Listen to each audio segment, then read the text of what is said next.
ತಮಿಳುನಾಡಿಗೆ 15 ದಿನಗಳವರೆಗೆ 3,500 ಕ್ಯೂಸೆಕ್ ನೀರನ್ನು ಬಿಡುವಂತೆ ಕಾವೇರಿ ನೀರು ನಿಯಂತ್ರಣ ಸಮಿತಿ ನೀಡಿದಂತ ಆದೇಶವನ್ನ ಸಿಡಬ್ಲ್ಯೂಎಂಎ ಎತ್ತಿ ಹಿಡಿದ ಬೆನ್ನಲ್ಲೇ ರಾಜ್ಯದಲ್ಲಿ ಕಾವೇರಿ ಹೋರಾಟದ ಕಿಚ್ಚು ಇದೀಗ ಮತ್ತೆ ಭುಗಿಲೆದ್ದಿದೆ. ಈ ಸಂಬಂಧ ಇದೀಗ ನಟ ಸಾರ್ವಭೌಮ ಡಾಕ್ಟರ್ ರಾಜ್ಕುಮಾರ್ ಅವರು ಹಾಕಿಕೊಟ್ಟಿರುವ ಜವಾಬ್ದಾರಿಯಂತೆ ಚಿತ್ರರಂಗ ರೈತರ ಪರ ನಿಲ್ಲಲಿದೆ ಅಂತ ಫಿಲ್ಮ್ ಚೇಂಬರ್ ಅಧ್ಯಕ್ಷೆ ಜಯಮಾಲಾ ತಿಳಿಸಿದ್ದಾರೆ. ಈ ಕುರಿತಾದ ಒಂದು ರಿಪೋರ್ಟ್ ಇದೆ, ನೋಡ್ಕೊಂಡು ಬನ್ನಿ.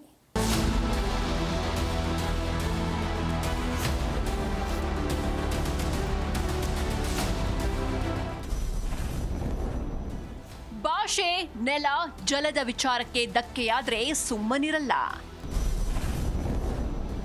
ಕಾವೇರಿ ಹೋರಾಟಕ್ಕೆ ಬೆಂಬಲ ಎಂದ ಫಿಲ್ಮ್ ಚೇಂಬರ್ ಅಧ್ಯಕ್ಷೆ.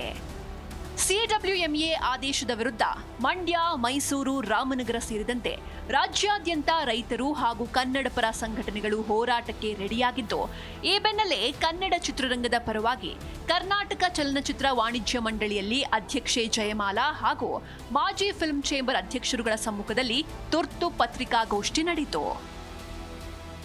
ಈ ವೇಳೆ ಮಾತನಾಡಿದ ಫಿಲ್ಮ್ ಚೇಂಬರ್ ಅಧ್ಯಕ್ಷೆ ಜಯಮಾಲಾ, ನಟ ಡಾಕ್ಟರ್ ರಾಜ್ಕುಮಾರ್ ಅವರು ಹಾಕಿಕೊಟ್ಟಿರುವ ಜವಾಬ್ದಾರಿಯಂತೆ ನೆಲ, ಜಲ, ಭಾಷೆಗೆ ಧಕ್ಕೆಯಾದಾಗ ನಾವು ರೈತರ ಪರವಾಗಿ ನಿಲ್ತೇವೆ, ನಾವು ಇಡೀ ಚಿತ್ರರಂಗ ರೈತರ ಪರವಾಗಿ ನಿಲ್ತೇವೆ ಅಂತ ತಿಳಿಸಿದ್ರು.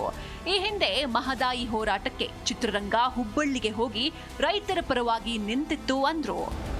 ನೆಲ, ಜಲ, ಭಾಷೆ ಈ ಮೂರಕ್ಕೂ ಕೂಡ ದಕ್ಷ ಆಗುತ್ತೆ ಎಂದಾಗ ಕನ್ನಡ ಚಲನಚಿತ್ರ ವಾಣಿಜ್ಯ ಮಂಡಳಿ, ಕರ್ನಾಟಕ ಚಲನಚಿತ್ರ ವಾಣಿಜ್ಯ ಮಂಡಳಿ ಯಾವತ್ತೂ ಕೂಡ ರೈತ ಬಾಂಧವರ ಪರ ನಾವ್ಯಾವತ್ತೂ ನಿಂತಿದ್ದೀವಿ. ಎಲ್ಲರೂ ಒಟ್ಟಿಗೆ ಸೇರಿದ್ದೀವಿ, ಒಟ್ಟಿಗೆ ಹೋರಾಟ ಮಾಡಿದ್ದೀವಿ. ಈ ಒಂದು ಪಂಕ್ತಿಯನ್ನು ನಮ್ಗೆ ಡಾಕ್ಟರ್ ರಾಜ್ಕುಮಾರ್ ಅವರು ಹಾಕಿದ್ದಾರೆ. ಇಡೀ ಚಿತ್ರೋದ್ಯಮ ನಾವು ಒಟ್ಟಾಗಿರ್ತೀವಿ. ಅವತ್ತು ಮಹದಾಯಿ ಇರ್ಬೋದು, ಇವತ್ತು ಕಾವೇರಿ. ಮಾಜಿ ಫಿಲ್ಮ್ ಚೇಂಬರ್ ಅಧ್ಯಕ್ಷ ಸಾರಾ ಗೋವಿಂದ್ ಮಾತನಾಡಿ, ಕಾವೇರಿ ನೀರಿನ ವಿಚಾರದಲ್ಲಿ ಕಾವೇರಿ ನಿಯಂತ್ರಣ ಮಂಡಳಿ ಅವೈಜ್ಞಾನಿಕ ತೀರ್ಪು ನೀಡಿದೆ. ನಮ್ಮ ರೈತರಿಗೆ ನೀರಿಲ್ಲ. ರಾಜ್ಯದಲ್ಲಿ ಮುಂಗಾರು ಮಳೆ ಶುರುವಾಗಿದ್ರೂ ಸರಿಯಾಗಿ ಮಳೆಯಾಗದೆ ನಮ್ಮ ಜಲಾಶಯಗಳಲ್ಲಿ ನೀರಿಲ್ಲ. ಇಂತಹ ಸಂದರ್ಭದಲ್ಲಿ ಕಾವೇರಿ ನೀರು ಬಿಡೋದಕ್ಕೆ ಹೇಗೆ ಸಾಧ್ಯ ಅಂತ ಪ್ರಶ್ನಿಸಿದ್ರು.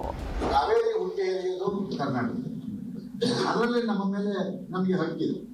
ಅದು ಇವತ್ತಿನ ದಿವಸ ಅದಕ್ಕೆ ಅಡ್ಡಗಾಲ ಹಾಕೋದಾಗ್ಲಿ ಅಥವಾ ಮೇಕೆದಾಟು ಯೋಜನೆಗೆ ಇದು ಮಾಡೋದಾಗ್ಲಿ, ಈಗ ಮೇಕೆದಾಟು ಯೋಜನೆ ಕ್ಲಿಯರ್ ಆಗಿದೆ, ಅದಕ್ಕೆ ಯಾರದ ಅಪ್ಪಣೆನೂ ಬೇಕಾಗಿಲ್ಲ. ಮುಂದಿನ ದಿನಗಳಲ್ಲಿ ಯಾವ ರೀತಿ ಹೋರಾಟಗಳನ್ನು ರೂಪಿಸ್ತಾರೋ ಅವ್ರು ರೂಪಿಸ್ಕೊಳ್ಳಿ.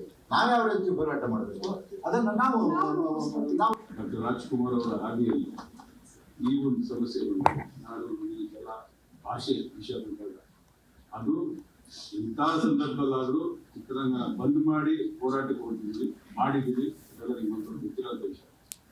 ಹಾಗೆ ಇನ್ನೂ ಒಂದು ಹೆಜ್ಜೆ ಮುಂದಕ್ಕೆ ಕೇಳ್ತೀನಿ. ನಮ್ಮ ಕರ್ನಾಟಕ ಚಲನಚಿತ್ರ ಕಲಾವಿದರ ಸಂಘದಲ್ಲಿ ಅಧ್ಯಕ್ಷರಾಗಿದ್ದಂಥ ಅಂಬರೀಷ್ ಅವರು ಅಂತಹ ಒಂದು ಸ್ಥಾನದ ತ್ಯಾಗ ಮಾಡಿದ್ದಾರೆ.